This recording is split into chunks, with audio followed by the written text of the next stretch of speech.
Hello everyone. देखिए आज का जो टॉपिक है वो नया है, ठीक है ना।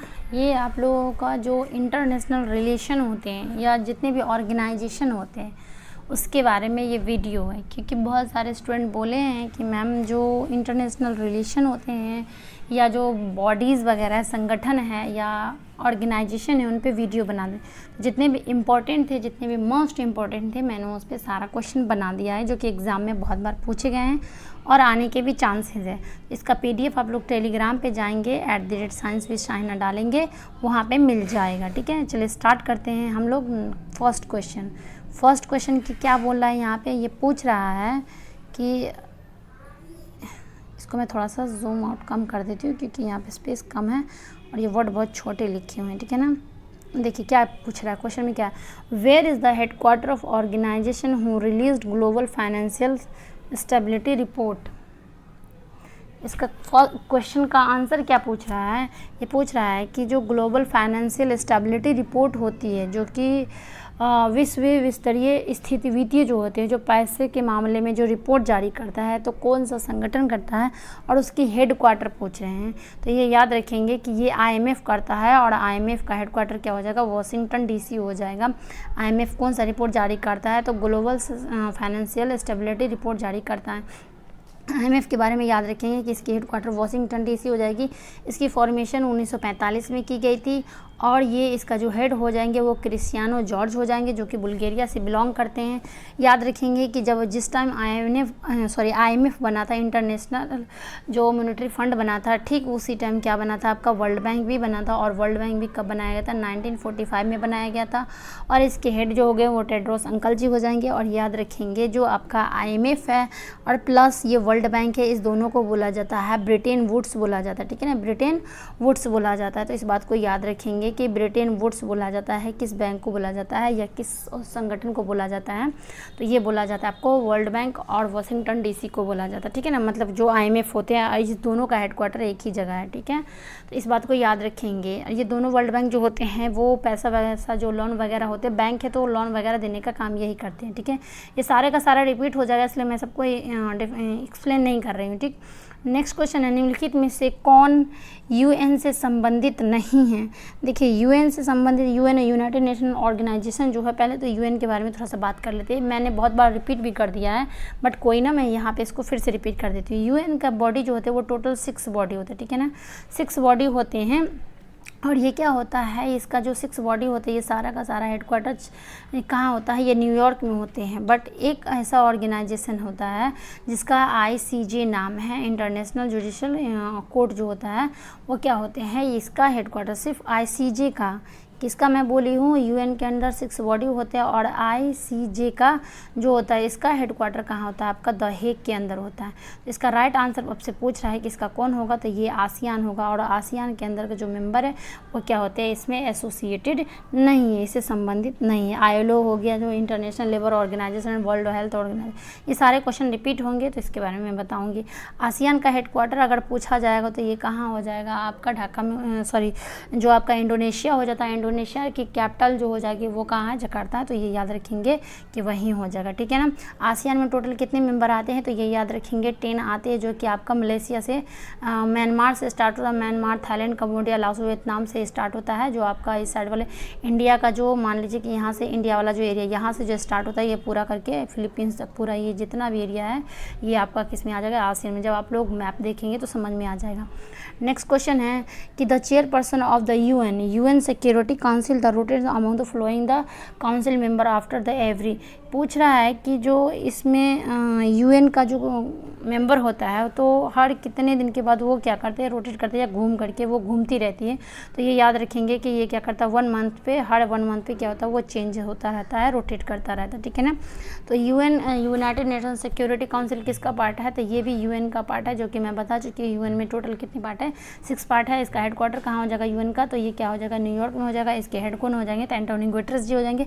एंटोनियो गुटेरेस जी का क्या किया गया था, आपको 2020 में 1 साल इसको एक्सटेंड कर दिया गया था। क्यों, क्योंकि ये क्या किया गया था, इनका जो ईयर पड़ने वाला था वो कम हो गया था, उनका कंप्लीट होने वाला था, इसीलिए। नेक्स्ट क्वेश्चन है आपका, निम्नलिखित में से कौन संयुक्त राष्ट्र संगठन के द्वारा किया गया था।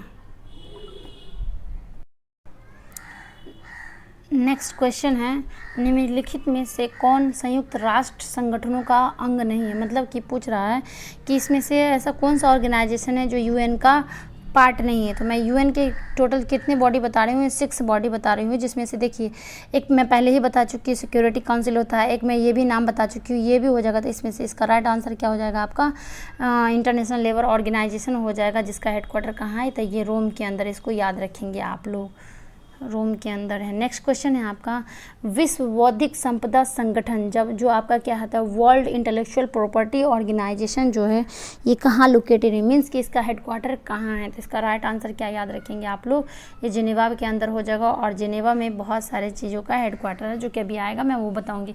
जिनेवा हो गया, न्यूयॉर्क हो गया, पेरिस हो गया, मैड्रिड हो गया, ये सारे के सारे ऑप्शन पाए जाते हैं। तो न्यूयॉर्क के बारे में मैंने बता ही दिया कि ये यूएन के बहुत सारे बॉडी होते हैं जो पाए जाते हैं। आपका मैड्रिड में अभी आएगा, ऑप्शन में आएगा, मैं वो सारा एक्सप्लेन करूँगी। पेरिस में भी बहुत सारे हेडक्वार्टर है, जैसे आपका IUC हो जाता है, बहुत सारे हेडक्वार्टर अभी आएंगे, तो सबको देखेंगे हम लोग धीरे धीरे।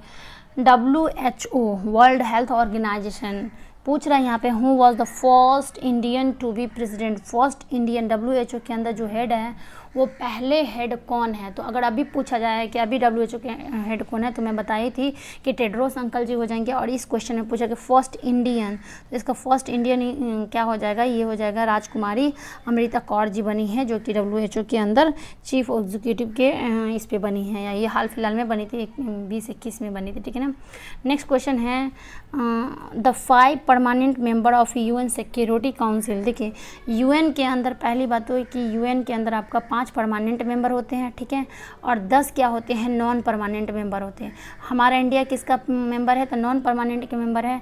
अगर पूछा जाए कि परमानेंट मेंबर कितने हैं, 5 है, तो UK, USA, रसिया, चाइना और फ्रांस हो जाएगा। UK, USA, Russia, China, France हो जाएगा, इसको याद रखेंगे। परमानेंट मेंबर बहुत बार पूछे जाते हैं, UK, USA, Russia, China and France हो जाएगा, इसको याद। तो यहाँ पूछ रहा है कि सिक्योरिटी काउंसिल के अंदर नॉन परमानेंट जो फिक्स 5 परमानेंट मेंबर है वो कौन हो जाएगा। अब इसमें आप लोग ढूंढ के मुझे बताइए, मैंने तो नाम बता दिया, देखिए क्या हो जाता है। नेक्स्ट इसको मैं थोड़ा सा ऊपर स्लाइड कर देती हूँ, क्या है, रसिया हो जाएगा, चाइना हो जाएगा, USSR मतलब कि USSR उस टाइम मतलब मिला हुआ था, UK, USA हो जाएगा, ठीक है। तो इसको याद रखेंगे, कितना है, 1 2 3 4 5 हो जाएगा। और परमानेंट मेंबर भी आपका UN में 5-6 होता है। अंतर्राष्ट्रीय परमाणु ऊर्जा एजेंसी का मुख्यालय कहाँ, पूछा जा रहा है कि international atomic energy agency is located in. देखिए अगर आपसे पूछा जाएगा कि इंटरनेशनल सोलर अलायंस का हेडक्वार्टर कहाँ है, तो ये एकमात्र ऐसा ऑर्गेनाइजेशन जो कहाँ है आपका, गुरुग्राम के अंदर है। गुरुग्राम कहाँ है आपको, इंडिया के अंदर है, ठीक है ना, इसको याद रखिएगा। और यहाँ पूछा जा रहा है कि इंटरनेशनल एटॉमिक एनर्जी एजेंसी कहाँ लोकेटेड है, तो इसका राइट आंसर आपका हो जाएगा कि ये वेना के अंदर है, इंटरनेशनल एटॉमिक एजेंसी। अगर सीधा पूछा जाए इंटरनेशनल सोलर अलायंस एजेंसी, वो आपका इंडिया के अंदर हो जाएगा। और इंटरनेशनल एटॉमिक एनर्जी तो कहाँ, इमरजेंसी कहाँ हो जाएगा, वो वियना के अंदर हो जाएगा, ठीक है ना। नेक्स्ट क्वेश्चन है कि first Indian to make the speech in Hindi before the UN General Assembly. और ये क्वेश्चन बहुत बार पूछा गया है कि UN के अंदर जो यूनाइटेड नेशन जनरल असेंबली जो है, जो UN का जो बॉडी है ये, इसमें पहली बार वो कौन सा इंडियन है जो हिंदी में स्पीच दिया, जबकि इसका हिंदी भाषा नहीं है। जो आपका UN है, UN के अंदर 6 लैंग्वेज होते हैं। UN के अंदर कितना होता है, 6 लैंग्वेज होते हैं। कौन कौन सा होता है आपका, रसियन हो जाएगा, चाइनीज़ हो जाएगा, फिर स्पेनिश हो जाएगा, इंग्लिश हो जाएगा, स्पेनिश हो जाएगा, फ्रांसीस हो जाएगा, ये सारे होते हैं, लेकिन हिंदी नहीं। और हिंदी में पहली बार किसने इलेक्शन में जाकर के वहाँ मतलब भाषण दिए थे, तो ये याद रखेंगे कि AB वाजपेयी जी ने दी थी। ये बहुत बार ये क्वेश्चन किया गया, बहुत इंपॉर्टेंट क्वेश्चन है। In which year UN awarded in the Nobel prize. देखिए UN के अंदर भी नोबेल प्राइज़ भी मिला हुआ है। नोबेल प्राइज़ भी अभी हाल फिलहाल में बहुत सारी चीज़ को मिला। 2019 में बात किया जाए तो आपको वर्ल्ड फूड ऑर्गेनाइजेशन को मिला है। 2019 में बात किया जाए तो आबे अहमद जी को मिला है। तो ये सब क्वेश्चन याद रखता है। यहाँ पे ऑर्गेनाइजेशन है, तो इसलिए मैं ऑर्गेनाइजेशन के ही पर्सपेक्टिव से बताऊंगी कि ये कब मिला है आपका, 2001 में मिला गया है। UN को मिला था नोबेल पीस प्राइज मिला, ठीक है। The working language of the UNESCO is are. देखिए पूछा जा रहा है कि यूनेस्को के अंदर जो वर्किंग लैंग्वेज है, यूनेस्को क्या है, ये भी एक ऑर्गेनाइजेशन है। और यूनेस्को क्या होता है, बच्चे लोग की जो मतलब जिस तरीके से यूनिसेफ होता है, यूनेस्को क्या करता है, हेरिटेज साइट वगैरह को जारी करता है। तो इसका राइट आंसर क्या है, यूनेस्को के अंदर क्या हो जाएगा आपका कि जो इसमें से ऐसा कौन सा लैंग्वेज हो जो यहाँ पे क्या किया जाता है, इसको लागू किया जाता है। अगर पूछा जाए कि यूनेस्को का हेडक्वार्टर कहाँ है, तो ये याद रखेंगे कि इसका हेडक्वार्टर कहाँ है, इसका हेडक्वार्टर आपको पेरिस में हो जाएगा। अगर इसका पूछा जाए कि हेड कौन है, तो ऑडी ओजाले हो जाएंगे, ऑडी ओजाले हो जाएंगे, ठीक है। इसका राइट आंसर आपका क्या हो जाएगा, इंग्लिश एंड फ्रेंच हो जाएगा, कि 2 लैंग्वेज यहाँ पे यूज़ किया जाता है, इंग्लिश एंड फ्रेंच यूज़ किया जाता है। यूनेस्को के अंदर अगर मैं थोड़ा सा बात कर लूँ, यूनेस्को के अंदर जो हेरिटेज साइट है, क्या हो रहा है, यूनेस्को के अंदर जो हेरिटेज साइट है आपका वो कितना हो जाएगा, टोटल का टोटल कितना हो जाएगा आपका 40 हो जाएगा, जो कि हमारे इंडिया में पहले कितना 38 था, 2 अभी साइट जोड़ा गया। तो याद रखिएगा, आराम साइट में पूछा जाए तो आप याद रखेंगे कि ये कितना हो जाएगा, 46 हो जाएगा, ठीक है ना। नेक्स्ट क्वेश्चन है, where is the headquarter of the European Union. European Union के बारे में पूछ रहा है कि इसका हेडक्वार्टर कहाँ है। तो इसका राइट आंसर आपका क्या हो जाएगा, ब्रुसेल्स हो जाएगा। और ये ब्रुसेल्स के अंदर क्या होता है, यूरोपियन यूनियन का हेडक्वार्टर। यूरोपियन यूनियन में टोटल कितने मेंबर आते हैं, तो 27 मेंबर आते हैं। इस बात को आप लोग याद रखेंगे, मेंबर भी पूछे जाते हैं कभी कभी। नेक्स्ट क्वेश्चन है, एक बार पूर्ण कार्यकाल के लिए चुने जाने पर एक न्यायाधीश अंतर्राष्ट्रीय न्यायालय के लिए कार्य करता है। मतलब पूछ रहा है कि फुल टाइम के लिए जो जज बनते हैं यहाँ पे international court of the justice में, तो वो कितने साल के लिए कार्य करता है, पूरा उनका टेन्योर कितना होता है। तो ये याद रखेंगे कि ये 9 ईयर्स के लिए होता है।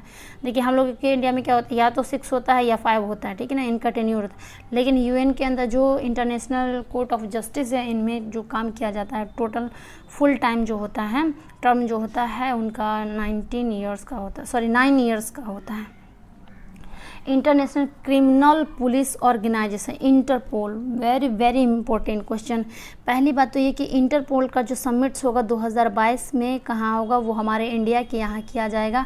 और इंटरपोल जो संगठन है या जो ऑर्गेनाइजेशन है, ये पुलिस का जो आपका ऑर्गेनाइजेशन है, ये पूरे ऑल ओवर इंडिया में सबसे लार्जेस्ट, सबसे बड़ा पुलिस के लिए ऑर्गेनाइजेशन, इसको याद रखेंगे। इसका हेडक्वार्टर आपसे पूछ रहा है, तो इसका